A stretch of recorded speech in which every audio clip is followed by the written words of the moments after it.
Photographing a wedding has its inherent pressures. It's very important that we don't forget we are there not only as artists, but as business people wishing to sell our work. Design the album as you're photographing. Don't just shoot anything and everything and hope for the best afterwards. I will be talking to you about stories and spreads. In that, I mean left and right facing sides that tell a small story within the overall story of your wedding day. If you are conscious of telling as many of those stories as possible, you will sell so much more. I always like to start off a wedding album with a simple but striking photograph or a small story. It's very important that you tease your viewer into wanting more. This title page of Salvatore and Melissa's wedding album is no exception. This is a very simple image, as you can see, but it's very vibrant because of the good use of colour and the strong shadow behind the couple. All I simply did with this photograph was extend the background, extend the yellow to extreme left, and inlay the names and date of the couple.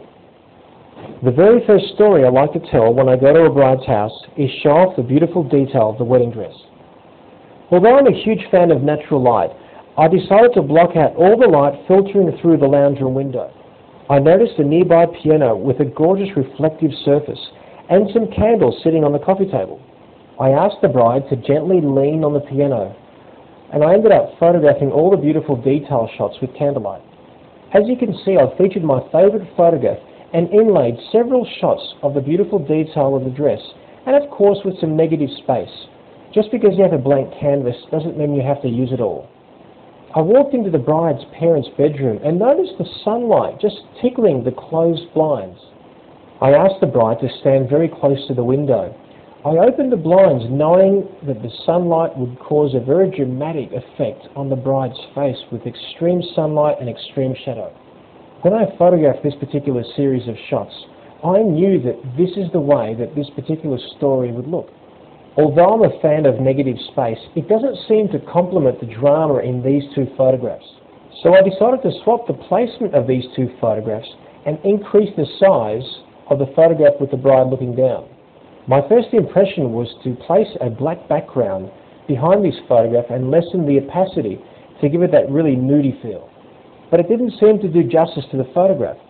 I then decided to go against my original instinct and remove that black layer. Something else though was still bothering me. The large strokes separating the two photographs didn't seem to complement the effect of the photographs. A very fine white stroke seemed to suit the separation of these two photographs so much better. I'll always ask the bride and the bridesmaids to be fully dressed and prepared, ready so that when I arrive at their home, we get straight into the photographs.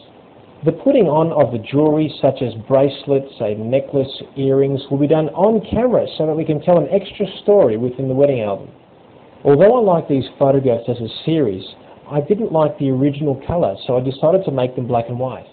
It's very important that you keep the mood very, very light. And as you can see, I like to play with depth and depth of focus and playing with foreground background composition. I decided to photograph a traditional series of the bridesmaids in the same room where the bride had her detail shots. The light was hugging their faces beautifully. My first inclination in designing this spread was to place these photographs side by side with no negative space, but the design seemed a bit busy. My answer was to place a black background behind image number 2 and 4 and lessen the opacity, which seemed to separate all these photographs. For future reference, we refer to this effect as a black opaque effect or white opaque.